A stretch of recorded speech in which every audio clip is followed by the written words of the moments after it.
behalf of the Balkan Trust for Democracy, a project of the German Marshall Fund of the United States, I welcome you all to this event.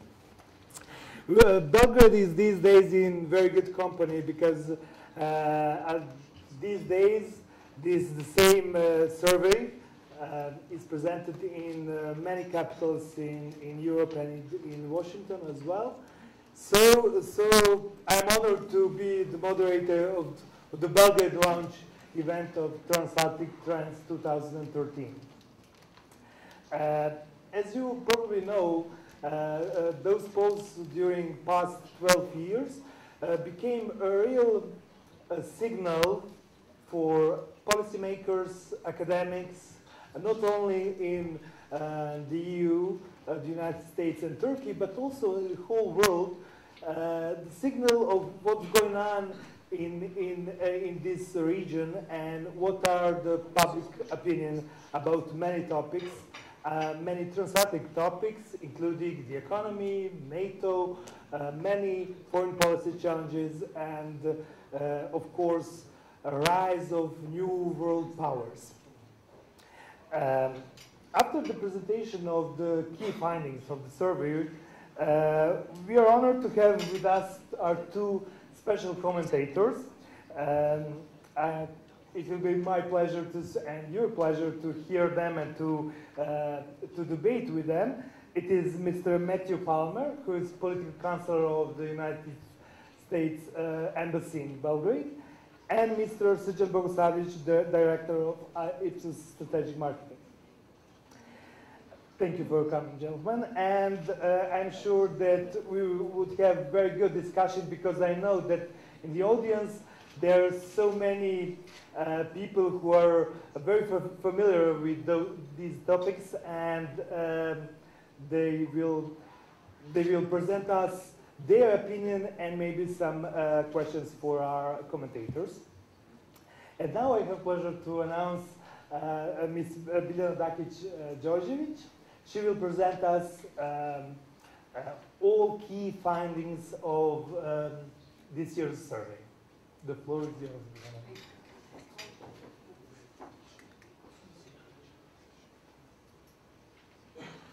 Good afternoon, everyone. I would like also to use the opportunity to welcome you on behalf of the German Marshall Fund of the United States and its Belgrade Representative Office, the Balkan Trust for Democracy. As Nenad has mentioned previously, the TransAtlantic Trends is a survey which is being presented in a number of capitals throughout the world where GMF has its presence and its offices. So actually yesterday was the official launch date of the survey results. However, due to our strategic partnership with the Belgrade Security Forum and our partners here in the Balkans, we wanted to align these two events and also have the opportunity and pleasure to present to you and to discuss with you the latest findings of the survey, which has been taking place or has been done in United States, in Turkey, and in 11 countries of the European Union, namely France, Germany, Italy, the Netherlands, Poland, Portugal, Romania, Slovakia, Sweden, and Spain. We will present the key findings, which basically can be the indicator of the main trends in a number of key areas of interest for the German Marshall Fund and of the Compagnia di San Paolo, who are the partners in organizing this survey with the support of their partners throughout Europe. What is important here to note is that already you can find on the TransAtlantic Trends website not only the key findings report that I hope you have all received now, but also if somebody is interested more professionally, a top-line data on all of the questions, as well as a specific feature of this year country summaries report for each of the countries that has been participating in the survey. So with no further ado, I would like to continue with presentation of the survey. So as I mentioned, the German Marshall Fund and Compagnia di San Paolo are the partners in this effort, and here's the list. I'm here's the list of the partners who have been engaged and provided very important support. In terms of methodology, and I will be very brief here, we have a specialist among our ranks, Mr. Srđan Bogosavljević. This is the 12th annual survey of the public opinion, and TNS Opinion is the survey company. Here are the number of countries that I've already mentioned, and the survey was conducted via computer-assisted telephone interviews, and in several countries, namely Poland, Slovakia, Romania, and Turkey, also with the use of face-to-face interviews. It's based on a representative sample, and the survey or the fieldwork actually took place in June between the 3rd and the 27th. Turkey had to have a prolonged period due to events there, and the survey was finally completed there in July. And there's a standard margin of error in terms of correct results. What are the key findings, the key trends that have been surveyed this year or concluded? That the transatlantic majorities are still supporting the global burden sharing, but that they also more increasingly look to have a more independent approach, and basically more in the EU in the US than in the EU. That the military intervention in Syria remains increasingly unpopular. What would be important to mention here is the fact that, as you may have noticed, the poll actually took place before the events with the use of chemical weapons. So, I mean, in terms of the data that was cool. That NATO is still considered the essential alliance, and mainly when asked why, because citizens of Europe and of the US consider it a community of democracies. What's important in this survey this year was that the issues of mobility and migration were included in the mainstream survey, and on the whole, citizens assess the immigration as beneficial to their societies. A separate section is on Turkey, and as you may see, there are some varying views there. So these are basically the 5 key areas that the survey has looked more closely into. The transatlantic relations and global views, the questions of economic crisis and its impact on the European and American societies, the transatlantic security issues, as I mentioned, mobility, migration, and integration, how it's perceived, and then the separate part on Turkey. I'm multitasking here, I'm sorry. The first slide shows us the different inclinations in the US and in Europe, the desire in the US for EU leadership and the European desire for US leadership. And as we can see, the majority of citizens from both sides of the Atlantic supports each other and supports the stronger leadership of the countries in the world affairs. This is a trend question, so ever since the survey was established in 2002, it has been constantly repeated, and the key issue is the question of the burden sharing here.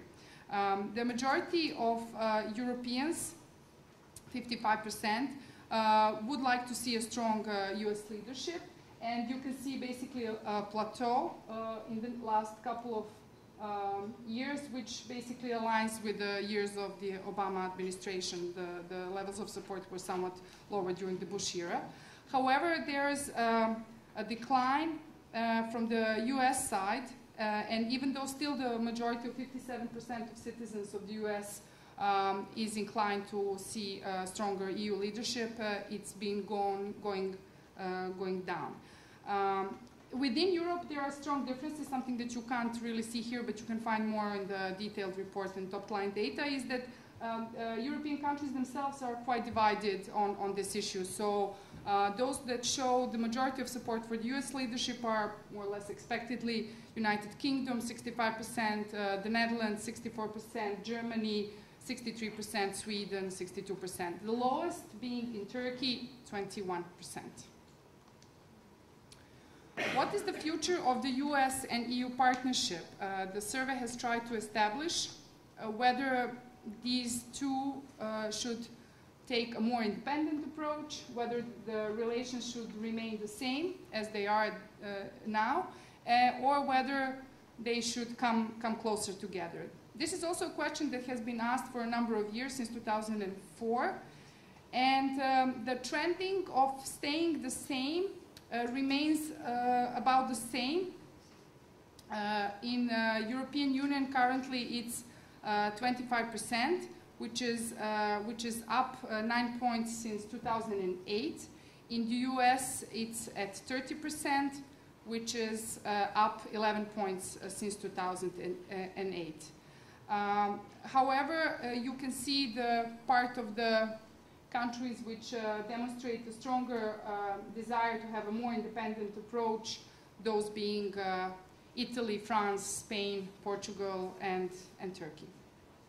Again, in terms of the attitudes, June was the time when we had a situation with the spying allegations and the Snowden affair, so maybe that has also, to an extent, influenced the results. Is Europe or is Asia more important to the US? This is the question. And if you see these results, it seems that the trends have been changing in the last 2 years, and now the EU has just come under importance of the Asia as far as citizens of US are concerned. This is the trend question asked in 2004, 2011, 2012. And as I mentioned, there's a reversal from last year's results.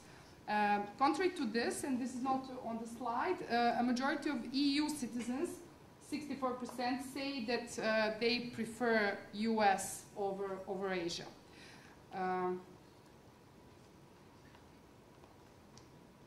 When asked about the issue of China alone, so Asia meant also other countries, South Korea, Japan, etc. But when asked about whether they support or consider more important the EU or China, then the results come somewhat different, and the US citizens in majority support the EU, consider it more important. Situation is similar in Europe. It's 71% support for US over China.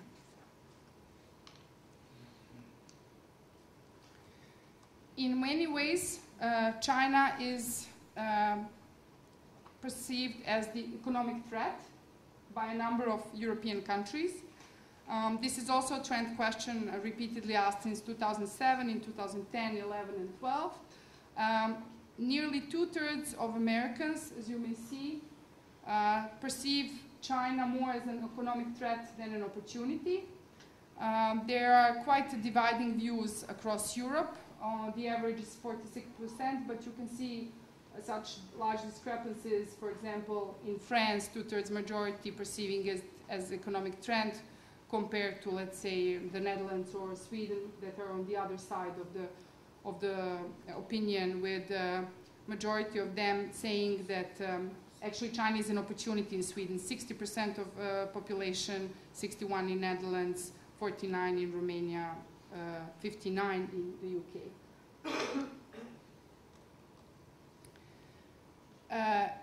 In slight contrary to this, the emerging economies across the world, so India, Brazil, Indonesia, are more perceived as an opportunity. So they're not seen as a threat, unlike China.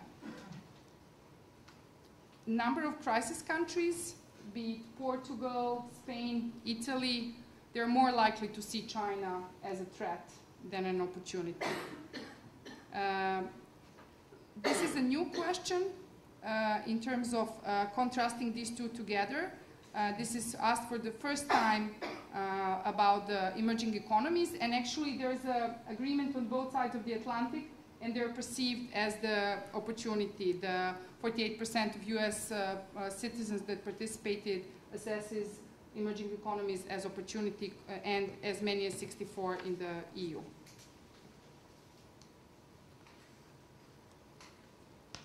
Here you can see the slide, which is also one of the trend questions asked throughout the 12 years of TransAtlantic Trends Survey.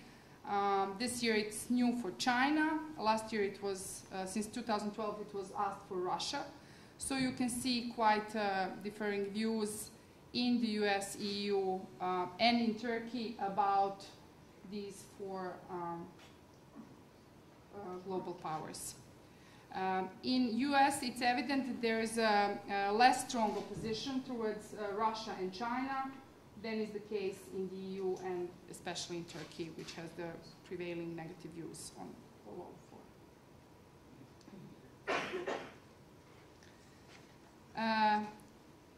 Again, the US and the EU are rated higher than China and Russia in these countries, and you can see that the prevailing, what is interesting here is that in the US you have a strong support for its own leadership and not so much for the EU, whereas in the EU you have pretty much the same results and levels of support when it comes to US and European leadership. The supports for China and Russia have dropped significantly. Last year, support for China in Europe was 41%. Now it's 31%, and in US similarly it was 41%, and now it comes only to 32%. So we can conclude that the majorities in EU and the US consider China and Russia quite unfavorably. Another question, which was the trend since 2002, of course not for President Obama, but for the President of the United States, reveals that the approval rates for President Obama's policies are declining. It's been quite consistent in the US, but in Europe, as you can see, the average is that the Obama approval rates dropped from previous 83% to as low as 69%, which is still very strong support. However, the trends are going down. Turkey still has rather unfavorable views. Italy is up in terms of support, and Poland as well. Most other countries show a decline in support.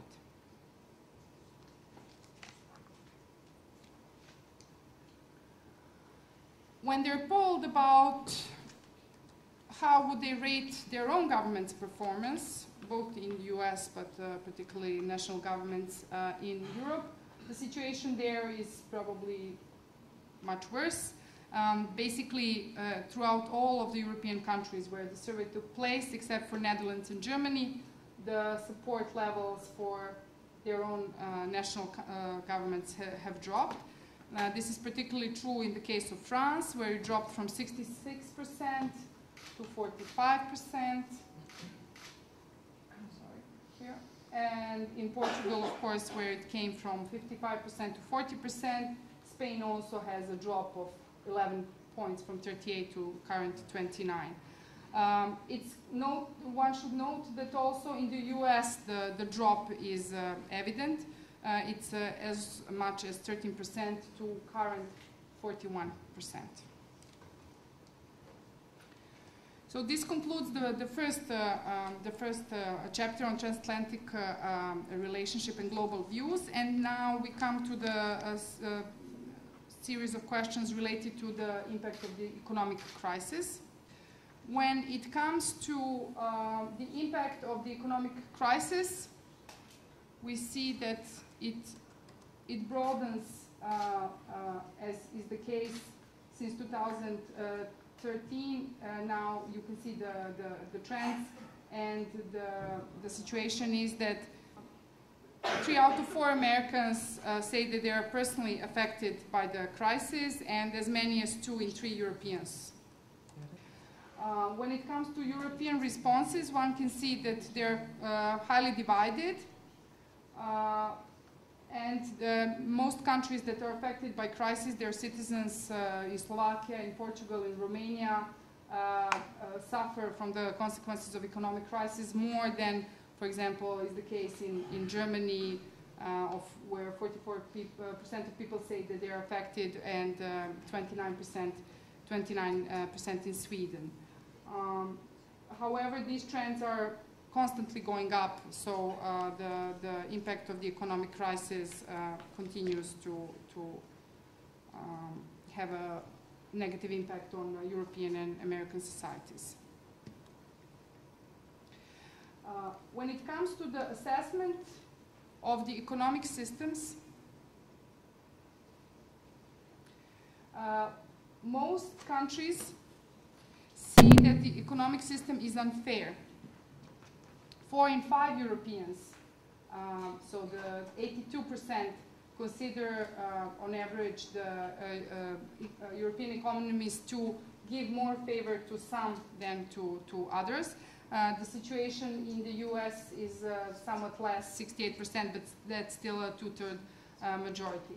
That's especially the situation in countries really affected by the crisis, like Italy, Portugal, and Spain, when it's 9 out of 10 people saying that the current system is unfair.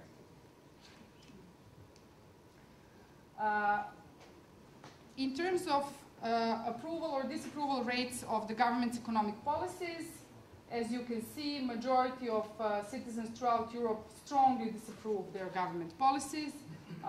From Spain, 79%, to much more favorable views in Germany and Sweden, where the majority of citizens actually support their governments.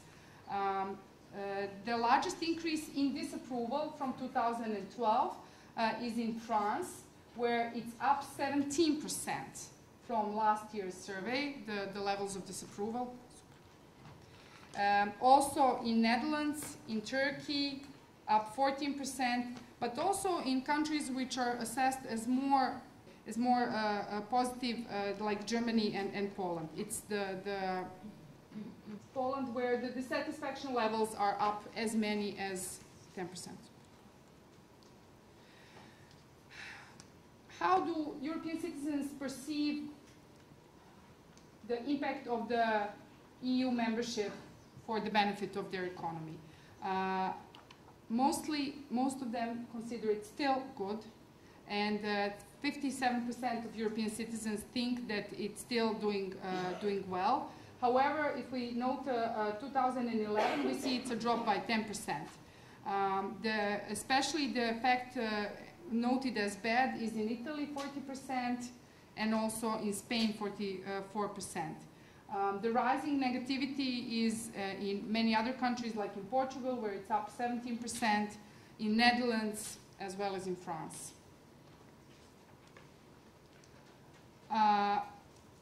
While EU membership is still assessed as good, the effect of the euro on national economies is maybe expectedly increasingly seen as bad. This is the question that has been in the TransAtlantic Trends Survey since 2010, and only 1/3 of Europeans consider the impact of euro common currency as beneficial for their own economy. Notable increases are in France, to 64% rise of 12 points, as well as 10 points rise in Portugal to current 65%.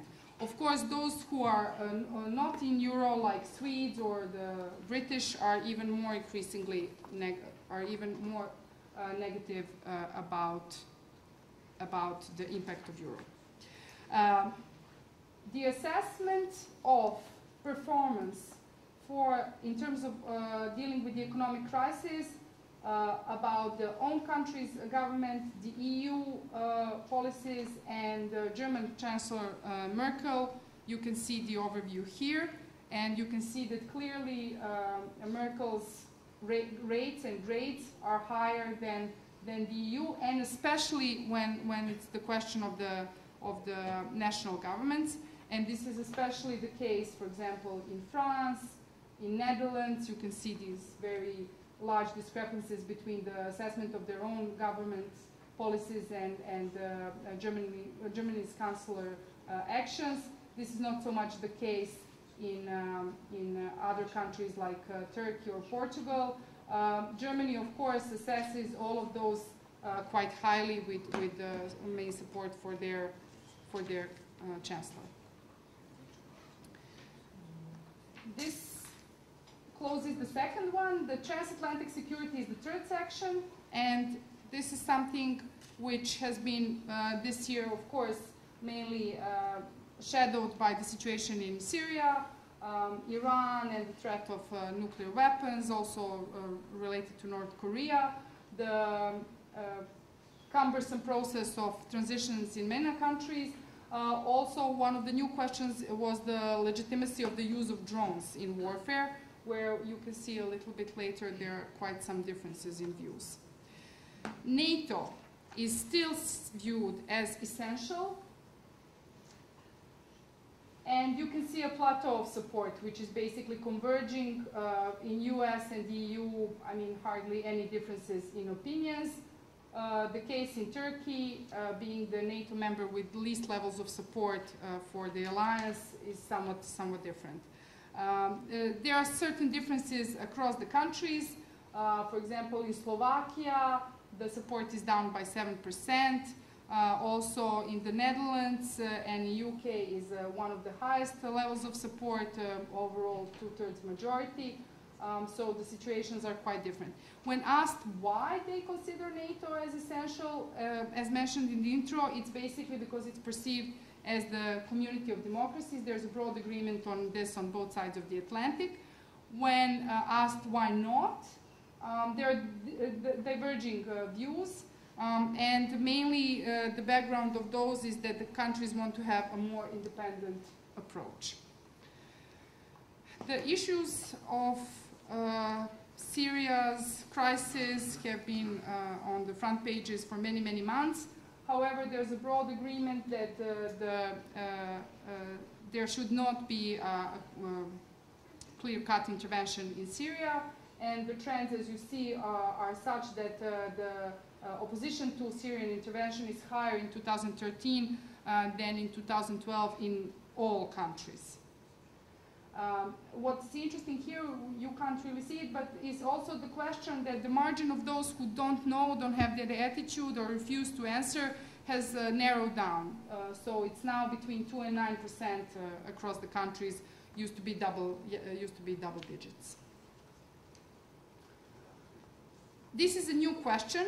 The MENA countries and whether the citizens of Europe and the US preferred democracy or stability in those. And you can see that Italy, Sweden, and Spain have the highest preference of the EU countries for democracy over stability, while on the other end you have Slovakia, Poland, and Romania. In US, it's pretty much equal in terms of support to both. This is another new question of starting this year, the use of drones, the legitimacy of the use of drones. And you can see the sharp divide here. You can see that there's over 2/3 majority support for the use of drones in the US, whereas the EU average is 41% only, and mainly in favor in countries like UK and France, and very much opposed to some other countries like Spain and Italy.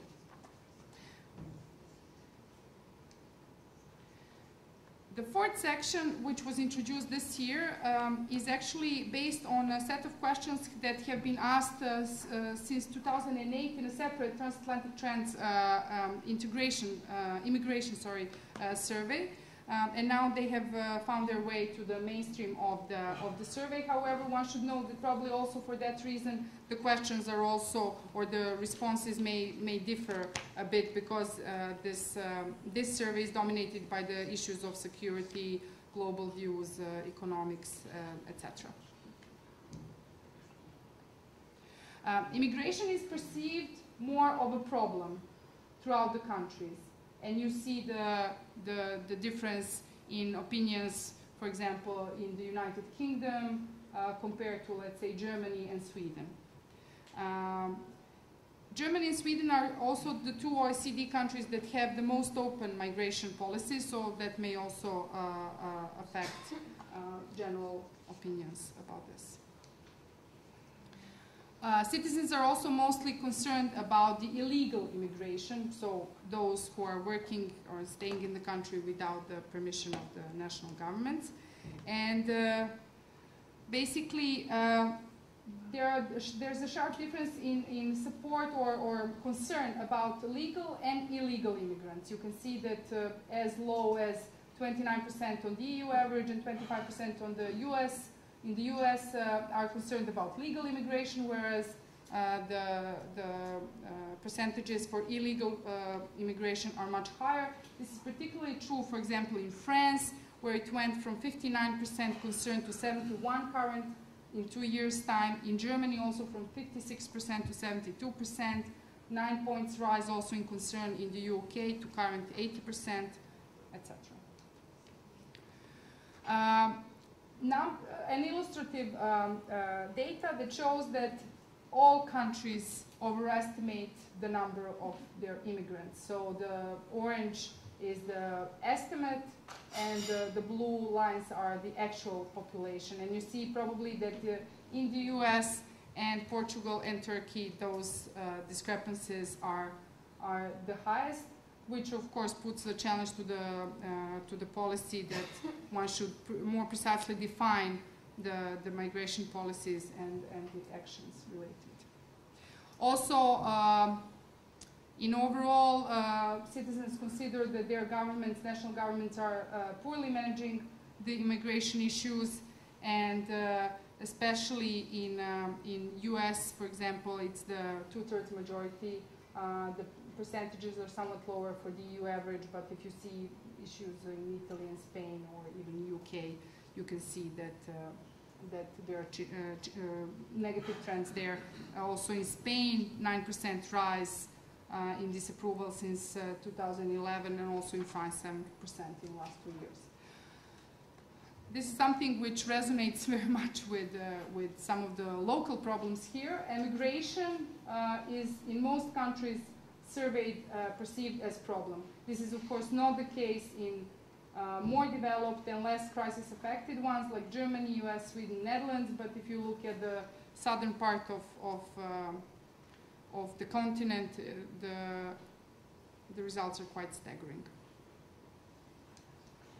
When asked whether they believe that the immigrants are integrating well, basically there's overall support for that, especially for the second generation, both in the EU and the US. But French, for example, don't agree. 52% of them consider that the people are immigrating poorly. Also, the increasing trends are in countries that I previously mentioned have good immigration policies like Sweden and Germany.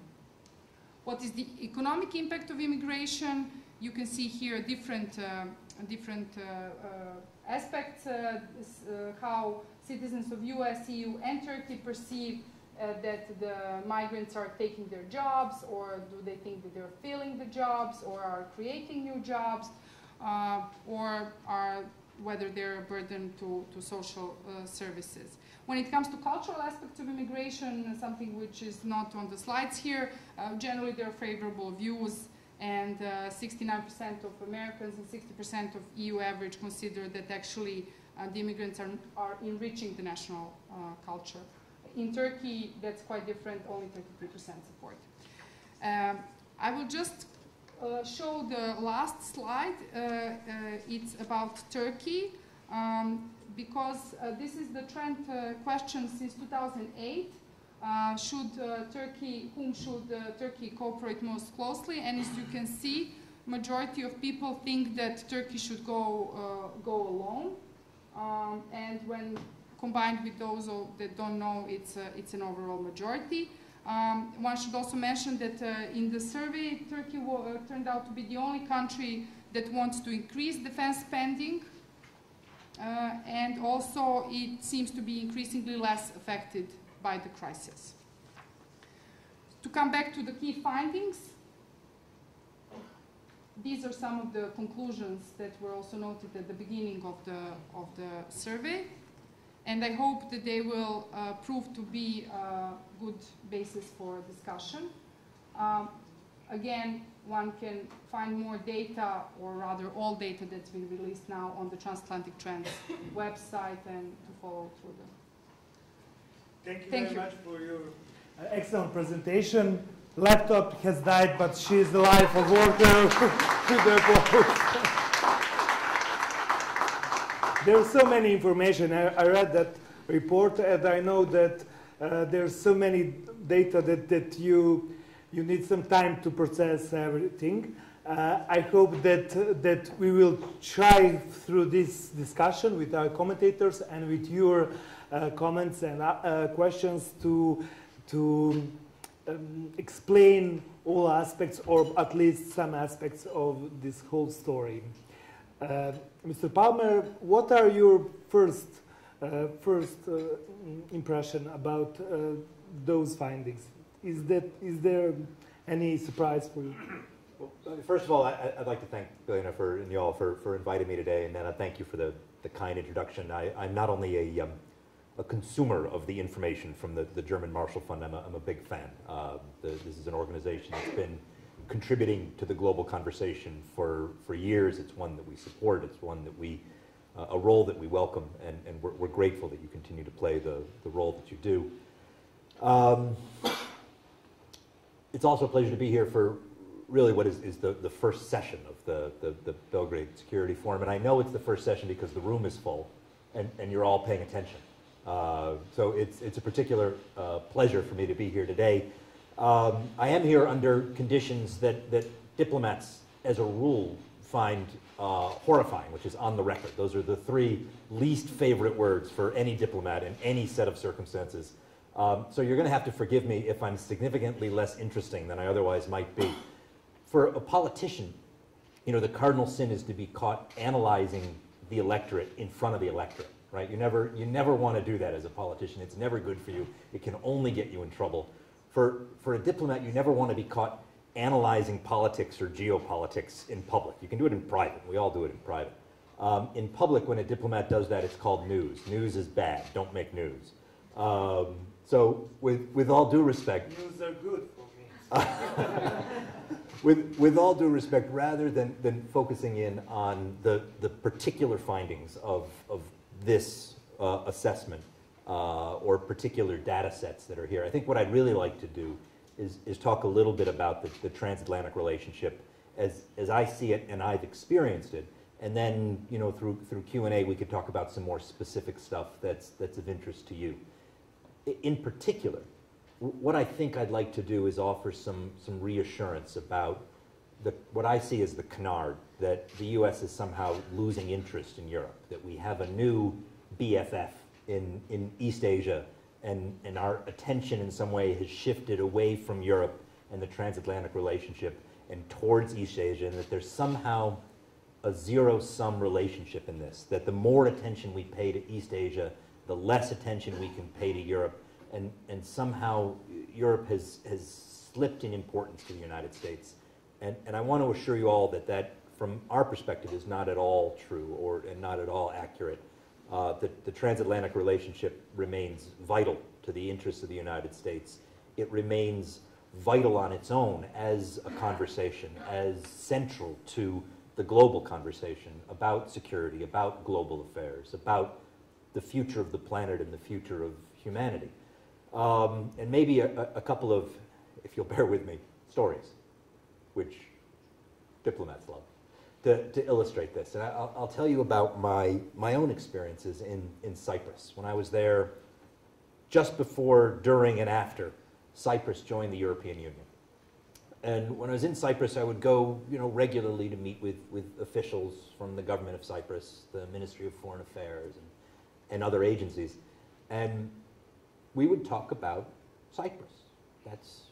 That's what we discussed. They even have a word, to Kypriako in Greek. It means the Cyprus issue. That the issue's been around for that long. And it was the dominant issue in Cyprus. It's what we talked about. It was the theme of every conversation. And we're moving up closer and closer to the date where Cyprus is going to join the European Union. And I would say to my counterparts in the Ministry of Foreign Affairs, you better be ready, because the day after tomorrow, I'm going to come to you and I'm going to want to talk about outer space and penguins and Burma. And they look at me like, what? Why would you want to talk to us about outer space? We're Cyprus. We want to talk about Cyprus. Like, no. You're about to become a member of the European Union. And what we talk about with the European Union, what we engage on with the European Union is limitless. There are no set agendas. There's no fixed agendas. If there's an issue that's worthy of discussion, we will talk about it, and we will talk about it with you. And the expectation is going to be that you, as a member of the European Union, now as a full member of the transatlantic relationship, NATO aside, but as a member of the European Union, will be ready and prepared to discuss this with us and to have positions on Burma and the Great Lakes and, I don't know, tidal waves, whatever else it might be that we want to talk to you about. You have to be ready to engage on this. And sure enough, they join the European Union, there's fireworks and a concert, and everybody's happy. And I'm in their office the next day with a whole long list of stuff to talk about that had never occurred to them that they were going to need to have a position on. And they did. They developed the positions, and the conversation became richer and deeper. And this is just emblematic of the strength of the transatlantic relationship. If you work in the State Department, one of the things that's really striking is how much of the paper that goes up to the Secretary of State is prepared by the European Bureau. It's something on the order of 50% of all of the paper products. It's a huge volume of paper. Why is this true? Because what generates paper in government? What generates paper in diplomacy? It's activity. It's meetings. It's phone calls. It's issues. This is where the need for paper comes from. And if there's anything bureaucracies know how to do, it's to respond to these sorts of needs by producing a piece of paper. And a huge volume of paper goes up from the European Bureau to the Secretary of State. Much of it is not about Europe. It's about issues other than European issues. I worked for some time at the NSC, at the National Security Council. I was working on Europe. I was one of the directors for Europe. I worked on Greece, Turkey, Cyprus. I worked on the South Caucasus, Georgia, Armenia, Azerbaijan.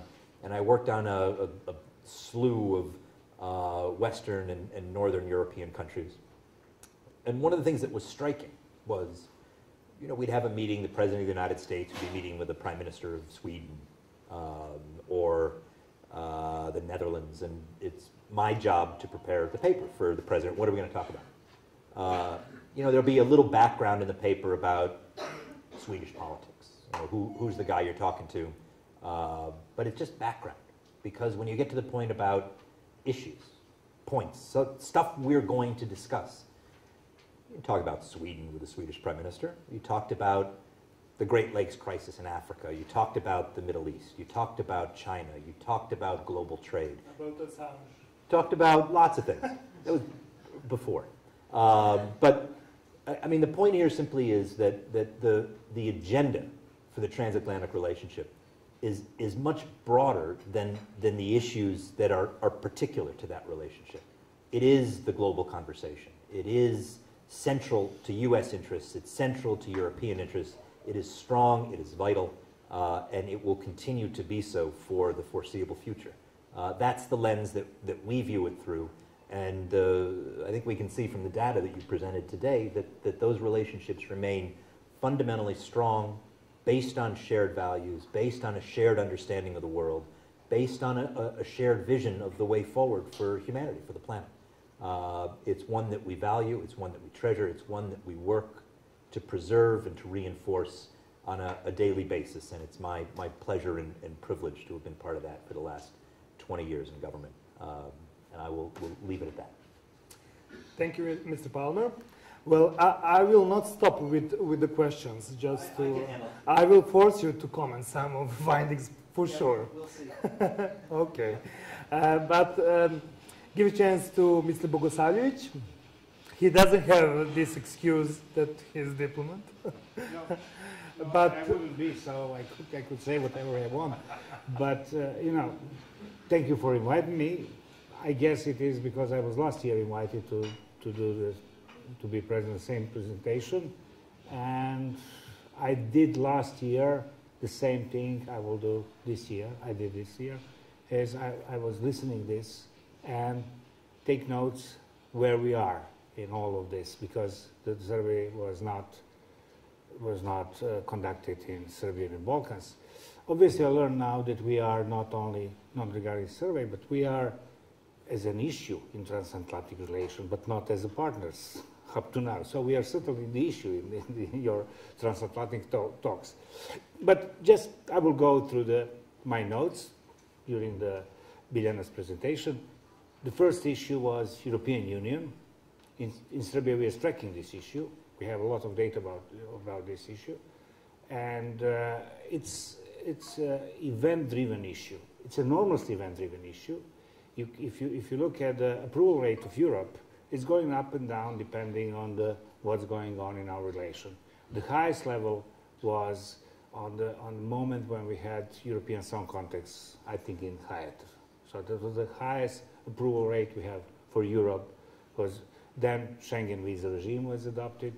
The lowest was Merkel visit and Haradinaj and Gotovina release in The Hague. So so if you look on this emotional side, I would say its emotional side is when you have approval rate. But if you come to something a little bit more rational, is whether the people would vote or wouldn't vote in the case of referendum, then we used to be on the level of 17, we used to be on the level of 40, but basically we are on the level of 50. Why I'm saying that? Level of 50 in favor and 25 against. That's something which is extremely stable. Although if you look at, we have, as the same methodology, we have, let's say, 15 years track records for every month. And it was very high, and then went down and then go up. But even in the time when we have 70% in favor of European Union, additional question, whether we will be in favor of European Union if it would mean change in a Kosovo status, then we dropped for 20% in that time. After it became the obvious issue, we are on the 50%. The lower figures appears again in the case of some events, like in fact the lowest and the worst ratio between in favor and against was right after the Merkel visit. And the lowest number of the people in favor was 40-something, was after the release from the Hague Tribunal. And then when I'm mentioning Hague, because you were mentioning threats in these circumstances, we don't have the same threats. Definitely we don't have the threats which are mentioned in European Union. Our threats are mainly linked to, we see NATO as a threat. It's becoming lower and lower, but still on the first place. And strangely, couple of years we had, even in front of NATO, especially in the early 2000s, we have Hague Tribunal as the biggest threat, which was certainly not a threat, but people will perceive it as a threat. And as a friends, as somebody who was supporting us, we had all the time Russians. Not easy to explain, but all the time Russia. We are doing some survey for European Commission, which drives crazy people from their side. But when we ask who are the biggest donor in Serbia, and it's very stably Russia. Russia is not a big donor at all. But anyway, it's a perception of friendship. It's not a donor at all. No. Big donor. No, it's not a donor. And then, maybe strangely, maybe not, but ex-Yugoslav countries are always seen as potential for cooperation in any case. NATO is like European Union, but much lower numbers. So approval rate of NATO is extremely low. I would say 80% negative. And in fact, the problem, which can be seen as a good sign, because we have two negatives, very much negative and to some extent negative. Very much negative are lowering down and rising to some extent negative, which there are some potential, 80% negative for NATO, 60% would vote against NATO in the case of a referendum, 20%, 10% in favor, but the rest are don't knows. And in particular, what is interesting, I mentioned that today, is that minorities are usually don't know answer. Minorities just, they say, it's not our issue. It's your issue, so do whatever you can, but it's not our issue. But when you come to the question whether NATO could be useful for Serbia, especially in the context of European relations, then you come to 50% positives. So people understand. The same is with Europe. When you ask people what is good for you in the future of Europe, they said, nothing special for me, but for my kids, it would be good. Then for the state economy, it would be good. So they see some rational explanation of why NATO and could be good, and especially why Europe can be good. Mostly people are aware of the fact that Europe is not as strong as it used to be, not as I don't know, generalists giving all donation as it used to do, but still they don't know anything better. If you ask the question whether you will prefer to live in Germany or Russia, although they love Russia, they will live in Germany. If you ask the question whether you will send your kids in the States or in Russia for the education, they will usually choose States. And especially if you ask whether you would like to have military agreement, then they said no with Russia. At the same time, they think that Russia can protect us more than anybody else. So it's really strange relation with Russia, which much more emotional and with a lot of prejudice. Then economic situation and the government support to economic situation was the next topics, and approval rate of the main major figures. Approval rate in Serbia is extremely low for the politicians. So, and we have several times that it went down tremendously. It was in 2003, it was recently, that everybody was seeing negative. So we were, very often we were coming to the position everybody is the same, all of them, all politicians are bad. So only a couple of politicians are positive. Strangely, 2 politicians are in the last year very much positive, year and more than year, and rising. They have something in common, Aleksandar Vučić and Dragan Marković Palma.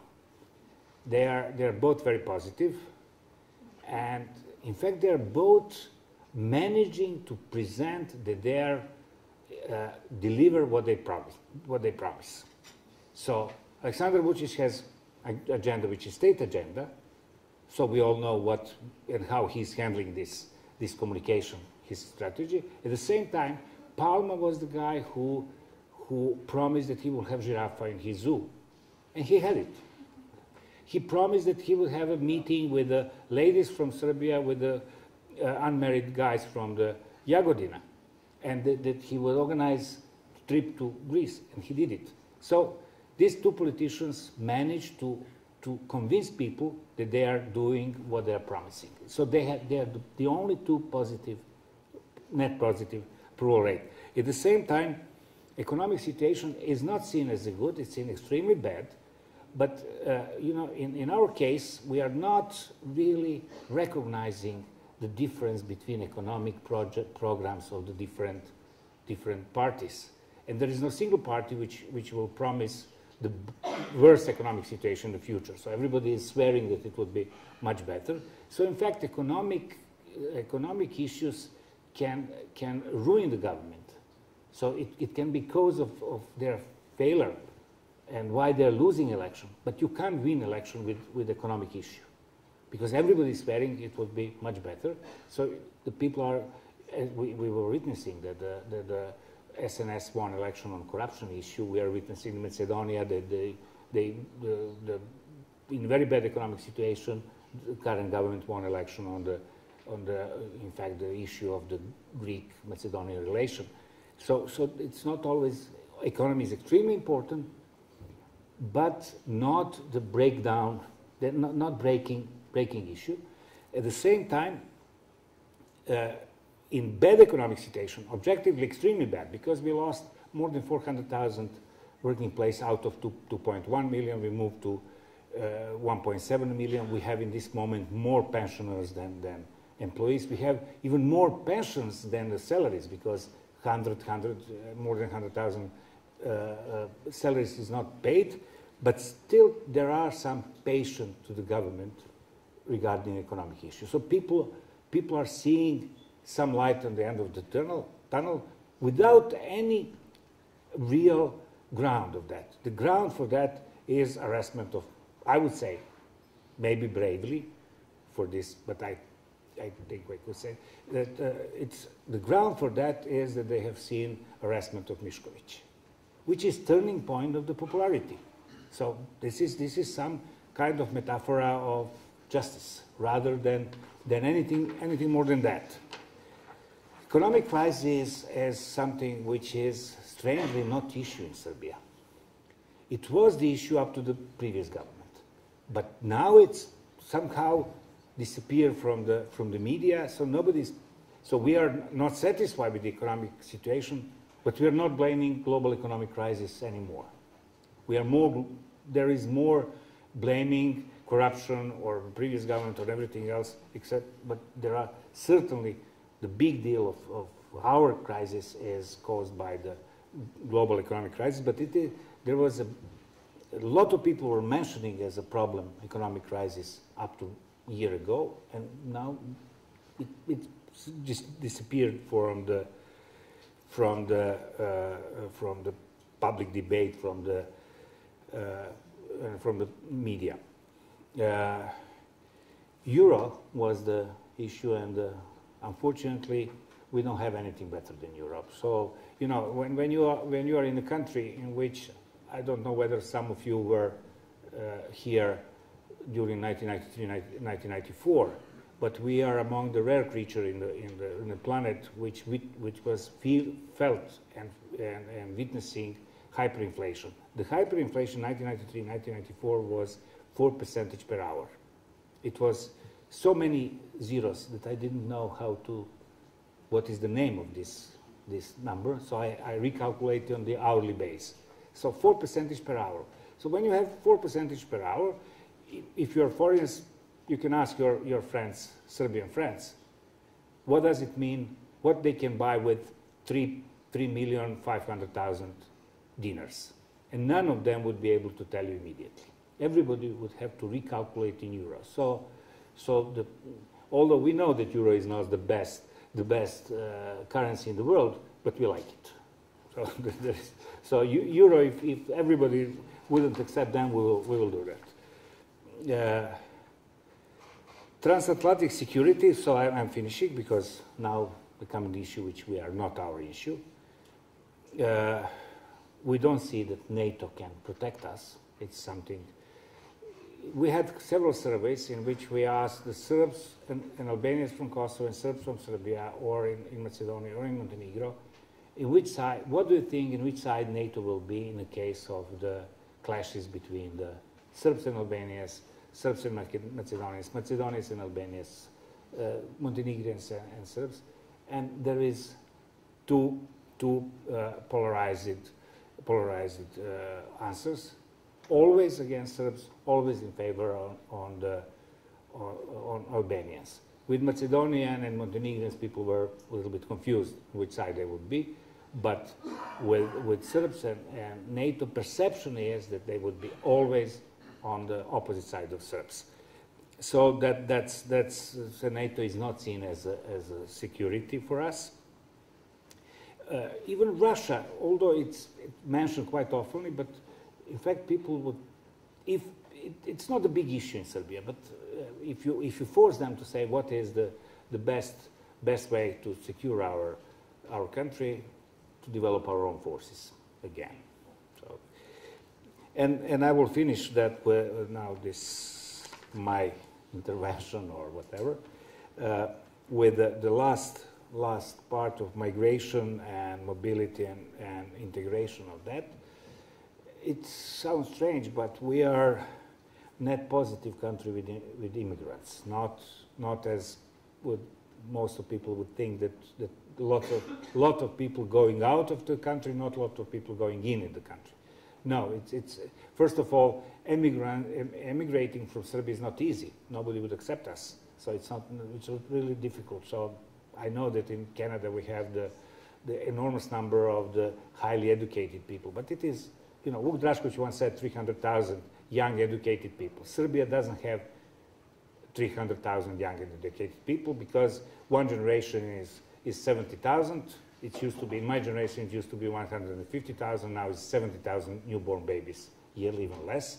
So if you have one generation 70,000, 10 generations are young, so 700,000, 20% is educated, is 140, out of which 300,000 is in abroad. And so it's impossible. We don't have a lot of immigrants, and we have a lot of immigrants in a very strange pattern, because the way how we are giving the citizenship to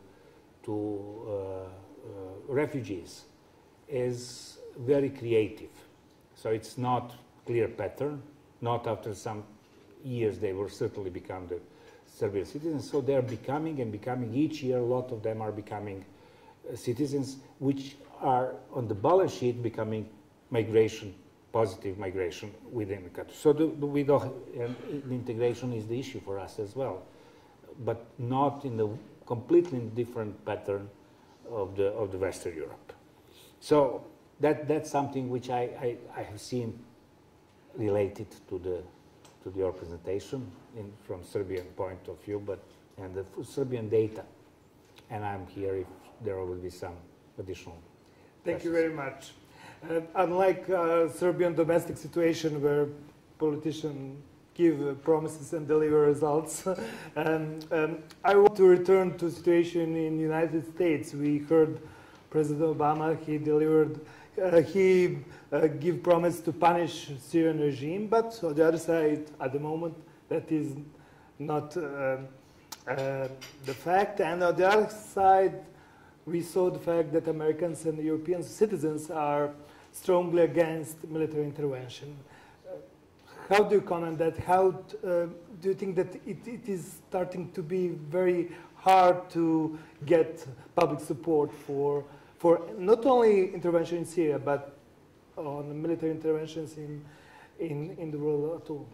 There was clearly a lot of skepticism in the United States, in Europe, as to whether military intervention in Syria of any kind was going to make things better. There was that skepticism on the part of publics, and I think that is undeniable. I also think, though, that what we have before us in Syria is an opportunity to pursue very seriously efforts to force the government of Syria to surrender chemical weapons, to provide access, to provide opportunities for verification, to ensure that Syria has in fact disarmed itself of chemical weapons, and that that's something that can be made transparent, accountability can be established, verification can be conducted. This is ongoing, it's moving very quickly, but our hope is that we'll be able to reach an understanding of all of the relevant parties to put this mechanism in place to disarm Syria and the Syrian regime of chemical weapons, and the world will be a better place for it. In the terms of transatlantic relations, it seems that there is some kind of trouble, that it is not so good relations, because we saw since intervention in Libya that kind of understanding between partners are not so high as previously, and that there is a much more wish of some powers or some countries to act unilaterally. I'm not sure that I would share that assessment. I mean, Libya was a transatlantic operation, right? I mean, it was done collectively by the United States and key actors from the European side. In terms of Syria, I think there was a notable lack of enthusiasm for intervention, not simply in Europe, but also in the United States. I think where we are is in a position where there is an opportunity on the table to make progress in addressing the threat posed by Syrian chemical weapons without that direct military intervention. I don't know that we would have gotten to this place without the threat of military intervention. I think the answer to that is probably not. So it was useful that that threat was there and employable and credible. But where we are now is, I think, a place that's not uncomfortable for the United States or for Europe. That it is an opportunity to achieve the desired end state, to eliminate the threat posed by chemical weapons in Syria through an agreed negotiated process, with the threat of force behind that as an enabler. Okay, I have plenty of questions, but I would like to ask you, because I know that in the audience there are so many people who are in those kind of topics, and ask you to give your comment or to ask questions to our commentators. So, if there is Michael. Yeah, I have basically a question about the pivot to Asia. I think pivot to Asia, as far as Europe is concerned, that might not be, separation between US and EU. Because if EU decides to join US in East Asia, then it becomes more like an integration, a new model of regionalism, in which the United States is there, Europe is there, East Asia is there, and some other countries. Then the case that whether China will be out or in, I think the next generation of China will decide on that matter. So, because next generation in China, once they are the leaders of China, we do not know that how they are going to respond in terms of this globalization and the issues which are the integration of ideas or whatever it is. So this is one trend, and that one trend in the data that you've showed clearly, I think, is within this line. And the second one is that there are difficulties and problems with the economic crisis. So broadening of the economic crisis, the thinking of the people, expectation of the people, and there is another one. So my question is that what happens? Because, after the information technology revolution, we have, other than the industrial dimension, another dimension added, which is social dimension. So those people or those countries who are joined with the United States in this new regionalism, they have common values to some extent. And they have under the pressure of economic crisis. And those countries who are out, they are rich in terms of the social dimension and the initiative and creation of new ideas. So how would be the balancing of these two parts together? I don't know whether any of the panelists would like to respond, if I'm correctly characterizing the issue.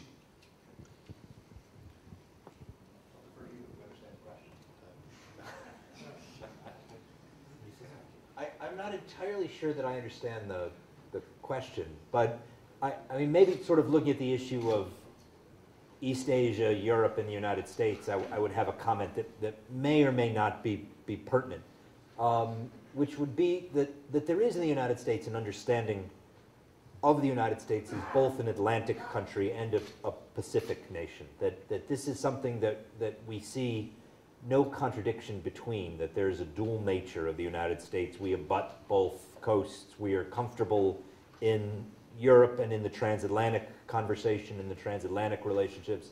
We're equally comfortable in the Pacific, East Asia, the broader Pacific relationships. We're pursuing the Trans-Pacific Partnership, a big trade deal in East Asia, even as we're pursuing a big trade deal with the European Union.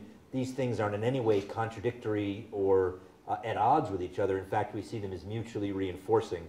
And maybe if I'm going to sort of edge up to analysis, and I'll be very careful as I do so, that it would be useful in Europe, for Europe also to expand its own thinking about its geopolitical position. Yes, it is on the Atlantic Ocean, but it is also part of the Eurasian landmass, and ought to consider itself as much a force and a presence in Asia as the United States does.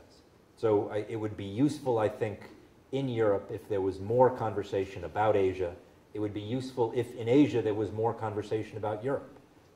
When I go to Asia, which I do frequently, I'm actually at least as much an Asianist as I am a Europeanist. When I go to Asia, we don't talk that much about Europe, and that's unfortunate. I would like Europe to be more present, more active, more involved in Asia. I think that would be good for us, it'd be good for Europe, it'd be good for Asia, it'd be good for the global community. Thank you. Was that relevant? Was that on point? And the issue is that the social dimension was missing here. I said that, you know, once we are in the post-1990s and we have the information technology revolution, then we are faced with two different dimensions. Industrial dimension, which is the same as the one which was in this industrial revolution. And the second one is the social dimension, the self-fashioning, how people characterize their own identity. Probably economic crisis has something to do with this. And then if the core of the new regionalism is there, and the social problem is there, and then the dynamic for the social dimension is out, how can we balance these two in such a way that the new regionalism would be sufficiently prosperous? It's an interesting question. It's not one that I entirely understand. Needs more time, probably. A lady over there. Hi, my name is Milada Vahudova, and I have a question for Mr. Beogradski. Sorry. My name is hard too. I'm sort of looking at Serbian political parties and how they've changed their positions over time. And if you look at the sort of narrative about Serbia from Washington or Brussels, there's kind of a miracle has happened, right? The SNS has come in and changed the narrative on both the EU and on Kosovo, even though we were told just a couple years ago that, you know, the Serbian voters would not stand for an agreement with Kosovo and that they were still very suspicious of the EU. So my question for you, you addressed the EU support and you indicated that the support for integration is strong among Serbian voters, generally speaking, and stable. But how do you see the support on Kosovo? I mean, Vučić seems to have moved quite a few people from sort of hostility to an agreement to at least weak support for an agreement. Do you think that's durable? And do you think that given disappointments on corruption, which are sure to come, he's going to be able to keep his current levels of support? Hopefully that's a question you can understand, if not answer. Yeah. Okay, I understand the question. So, well, we are going a little bit out of this transatlantic relation and our position in it, but I will try to be brief so we can discuss afterwards that. So I didn't mention one figure that we have in the parliament, 82% of support to the party which are pro-European.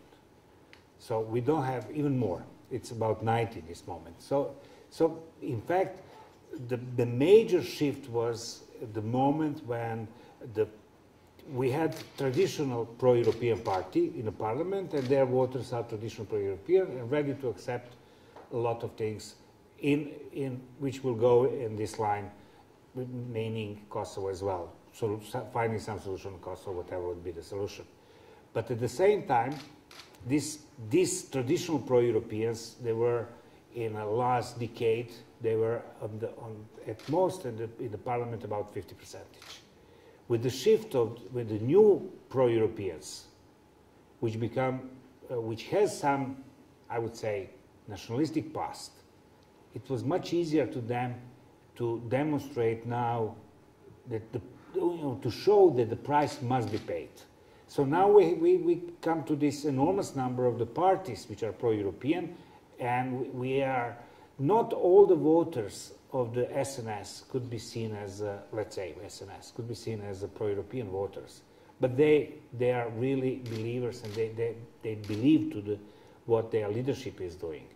So the traditional pro-Europeans will support this government because they see that it's going in the direction they like it. People which might not like it will support this because it's done by their own leadership in which they trust. So the relation with the corruption and the fight against corruption is that they build a trust to this government, and then now the government mainly leadership. But both SPS and SNS was their voters are newcomers in pro-Europeans, but now they, together with the former pro-Europeans, they make the big force in the country, and potential to be done, something which you can't imagine even a couple of years ago. I presume that you have more questions or comments, Sonia. Sonja Stojanović-Gaj is the director of Belgrade Center for Security Policy, one of the co-organizers of BSF. It might sound as a bit of a philosophical question, but as an organization that also performs surveys on security perceptions, I was wondering to all panelists, are there certain things that we cannot conclude from the data?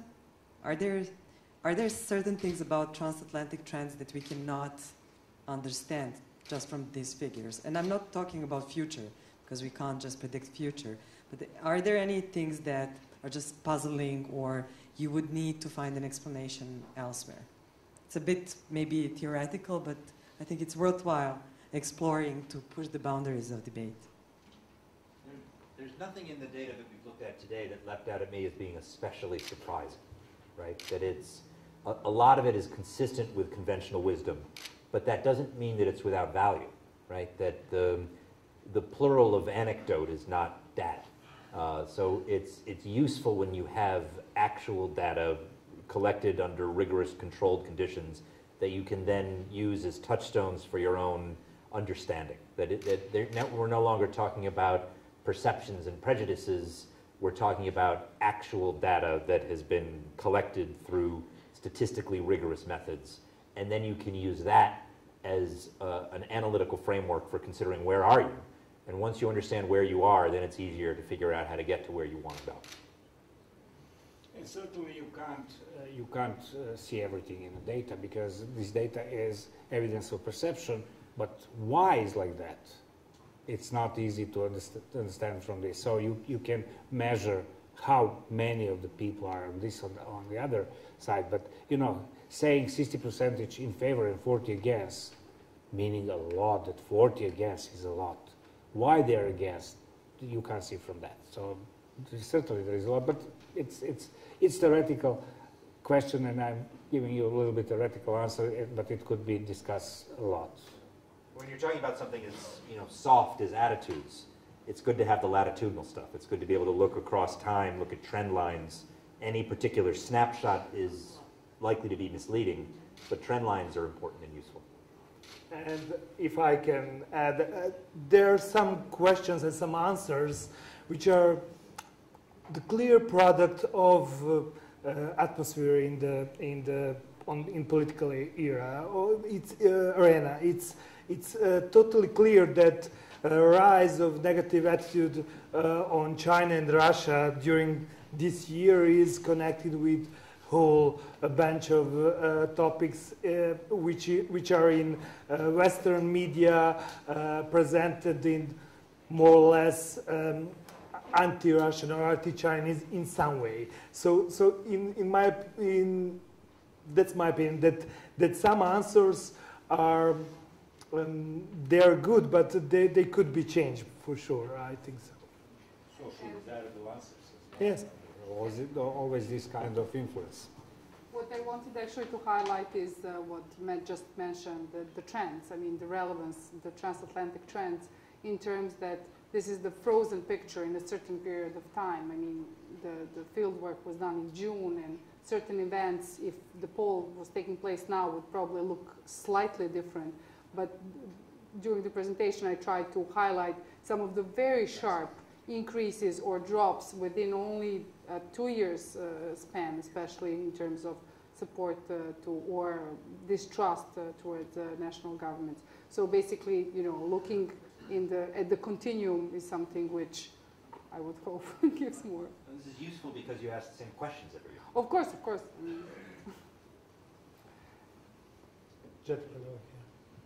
Yes. My name is Karimi from Iran. I would like to pose a question relevant to this question. Because according to the data we had here, that there was a kind of decline in approval of the President Obama's policy. As we have the representative of the United States over here, what were those elements? And it was mentioned about Iran over here, that Iran poses as a threat. If you just Google Iran, because audience over here are scholars, are elites. If you Google Iran, for last 200 years, Iran never attacked any country. Then on which basis you consider Iran as a threat? Thank you. I presume that this was a comment, not a question. As you wish.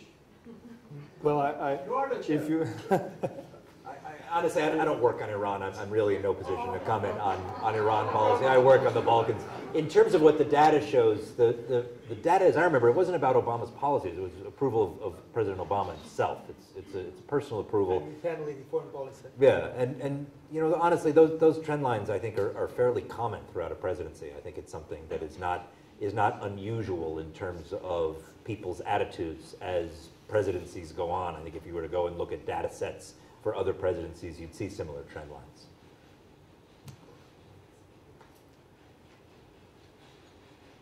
I presume that that's it. Well, we have more time, so you have a chance to torture American diplomats. So use it, or there. I'm kidding, of course. Thank you. I'm Gerald Stang with the EU Institute for Security Studies in Paris. I got a quick question about Turkey. And Turkey seems like an outlier on quite a few things there, and is a reason that it's looked at as a separate chapter. And I was wondering if you could speak both about, from the American and I guess from a local Balkan perspectives, on reacting to Turkey's anxiousness to go its own way on certain things. Just a general question, and the response perhaps to Turkish attitudes, to relatively negative attitudes towards both EU and American leadership in the world. Thank you. Turkey is a big country. Turkey is changing quickly. Turkey is a very dynamic place.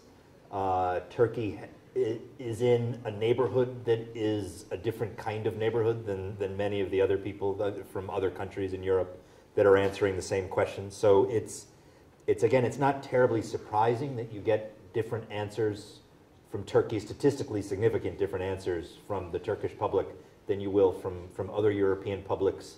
And again, I think if you look over time, those differences are fairly consistent in terms of why the Turkish public has different answers than other publics. Again, I leave that up to Turkey experts and to analysts of Turkey to respond to that. I really don't. I would have views and opinions, but I can't offer you sort of a policy sense of where that is, which is really what I can do is talk about U.S. policy as such, and analyzing why Turkey is where it is. I would leave to others. Maybe Srdjan has insights into that. Not really. So I think we should go to another. Thank you. One more question, and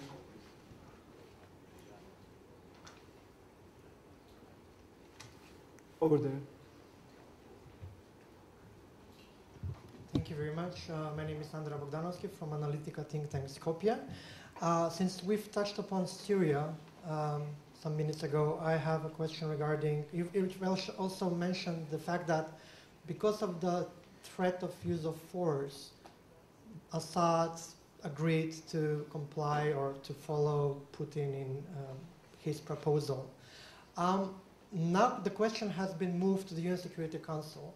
And I have a question whether and what is the likelihood of the new UN Security Council resolution that will tackle this issue to be put under Chapter 7, which would be give opportunity for the states afterwards to claim, for the United States afterwards to claim opportunity to to attack Syria even without UN Security Council approval, as in the case in Iraq with material breach of the previous resolutions. And one more additional question. If I were to congratulate one of the actors in this proposal on Syria, would that be Putin, would that be Obama, or would that be Finnish Minister of Foreign Affairs for floating that proposal, which is attributed to Putin? But there are many discussions of whether that was actually Russia's proposal. Thank you very much. Yeah, I mean, here all I can really do is quote the great American philosopher Yogi Berra, who said, "It's tough to make predictions, especially about the future." So, you know, what's going to happen in the UN Security Council? I worked in New York. I worked in the U.S. mission to the United Nations. I spent time in the Security Council. I know how this works. I have no idea what's going to come out of Security Council discussions. In terms of what we would like to see come out of UN Security Council discussions, we think it's important that there be a strong, binding Chapter 7 resolution that would make it easier to chart a way forward to full, complete, transparent, verifiable implementation of this agreement. In terms of who gets credit, I mean, really the only answer to that is who cares, right? The whole point is there an opportunity here to advance the goal of ensuring that Syria's chemical weapons arsenal is no longer a threat to peace, stability, and security? And we don't actually keep score like it was, I don't know, like a baseball game. Maybe it won't be bad to remember another quote from our friend Stojan Cerovic, saying that in Serbia, past is much more unpredictable than the future. Totally true. It's true. I miss Stojan. Okay, one more question, please.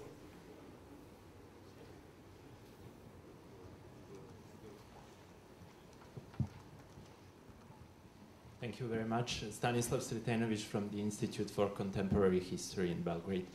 I would like to ask the author of the presentation which kind of methodology you used for the choose of the questions. And then the other question would be more for the diplomats. Are the diplomacy of, especially United States, is the diplomacy of United States aware of the changing public opinion and very quickly changing of public opinion, and at which level the State Department takes these changes? Where is the limit when the policy change according to the changing of public opinion? Thank you very much.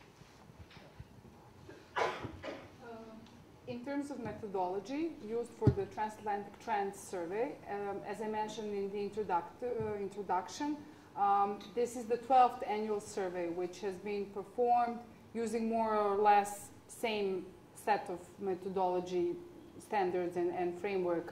Professor Boguslavich is much more capable to explain some of the methodologies, but ultimately the professional survey company is doing the telephone and then in addition face-to-face interview on a representative sample in a number of countries throughout the EU as well as in the US.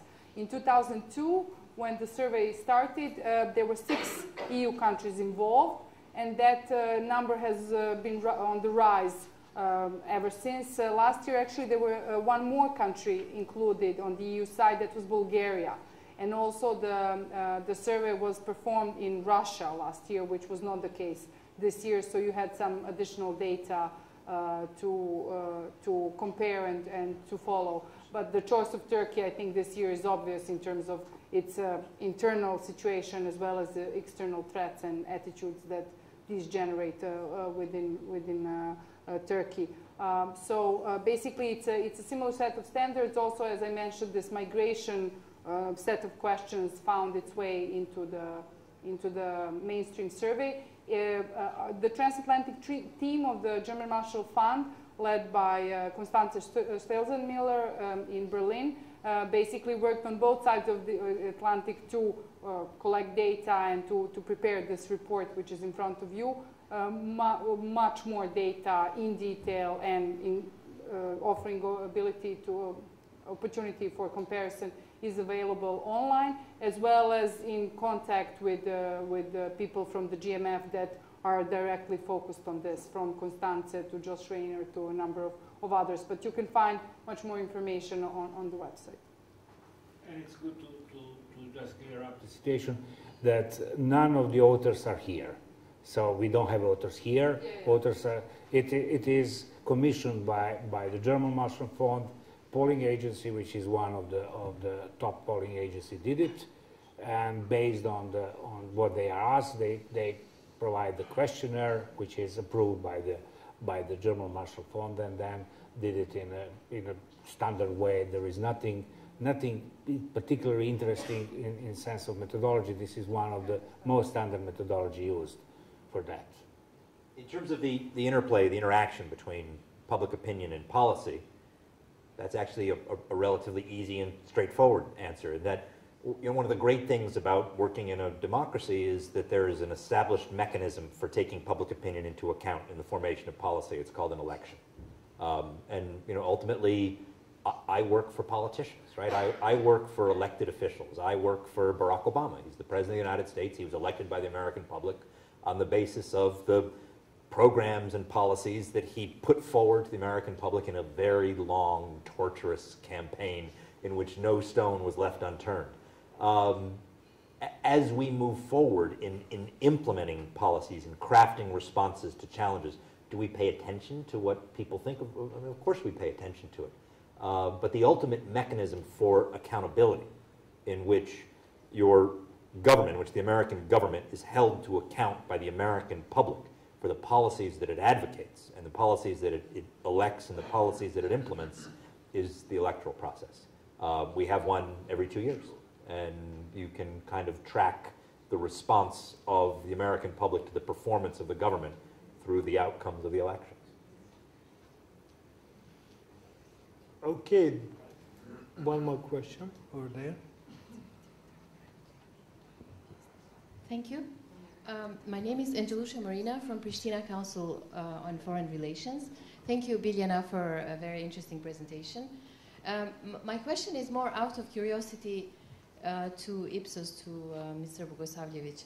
You mentioned that in case there was a question in the survey, in case of conflict between Serbs and Albanians would prevail, or along these lines.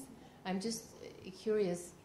I'm always curious to know how perceptions are formed. But in this case, I just wonder, is it because of the media?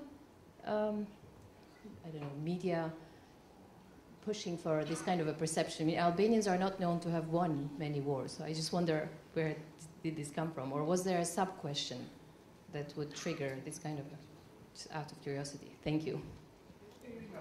When you measure something on public opinion, it doesn't mean that you understand where it comes from. That is something which we already discussed a little bit.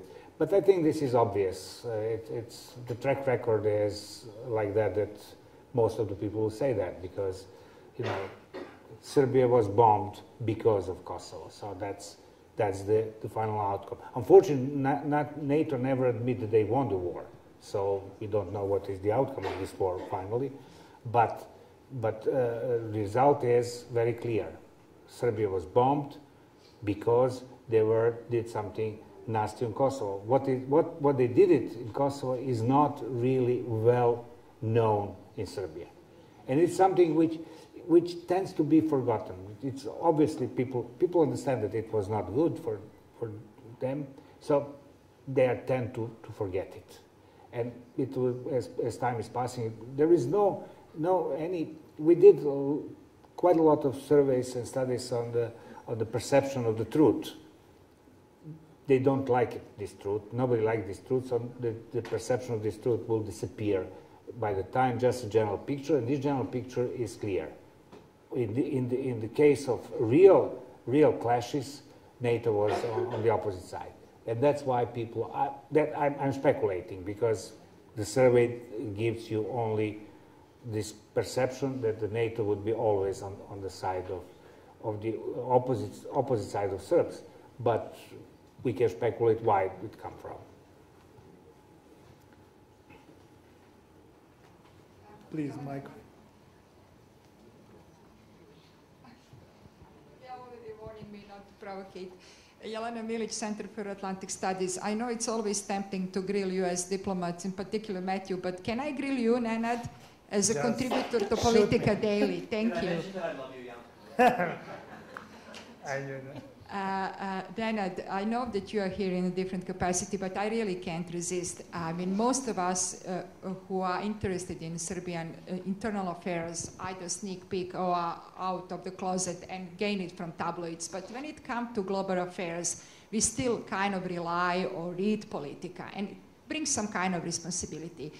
And could you subscribe to last week's thread line of the news on the cover page of Politica, which will, and I paraphrase now, like, Putin gave a moral lecture to Obama. Obama was totally defeated by Putin. What a move by Putin, you know, against the United States. We should look at it.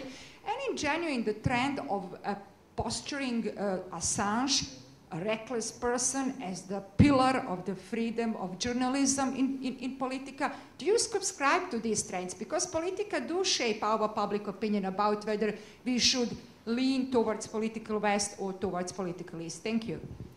Thank you for your question. It's a very tricky question because I'm not editor-in-chief, as you know. I'm just deputy foreign editor. And the title was Putin's lecture to Obama, not moral lecture. And okay, and I read that article, and that article was, in my opinion, quite good, because not because of that we are have some kind of propaganda on that Russians are good guys and Americans are bad guys, but in the fact that was some kind of that was surprised. That article in New York Times was quite surprised. The language and the whole tone of that article was surprised. That was some kind of Russia we didn't see before, in my opinion. And on the other hand, that was, there is a problem when we speak about military interventions. That is sometimes that is a moral aspect of that, and sometimes is real politics and fight between powers.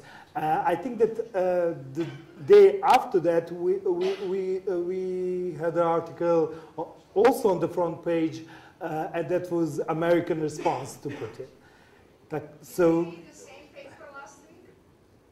yes, I know. The same paper, day after Putin's lecture, it was American response. So it is. I think that it is tough to be fair and to be. I don't know.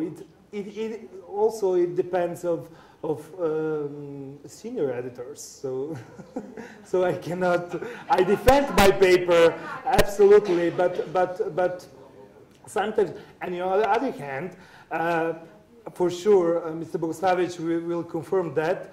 When you put Putin on the front page in Serbia, that is, wow, that people want to buy that papers. That's also Novak Djokovic, so it's. I think that there is that is a mixture of not.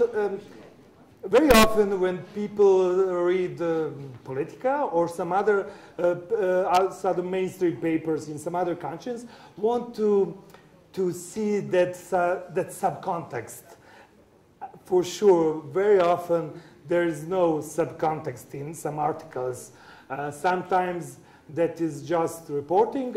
Sometimes, if that is bad, sometimes stupidity of the journalists, editors, or something else. So in my career, several times I was in the position that I described that something which is on the front page or in the newspapers is not with some bad intention in the paper. So I think that I helped you a bit. So if there is no more questions, I would like to ask our commentators to maybe some closing remarks, or you said more than you liked. I would say the coffee would be good for the closing remarks. For the closing remarks, I would like to thank to all of you and to Balkan Trust for Democracy and German Marshall Fund for launching this TransAtlantic Trends here in Belgrade and for organizing this event. And I'm sure that we will continue with the debate at the reception organized by the Belgrade Security Forum. Thank you for your attention. Thank you. It was fun.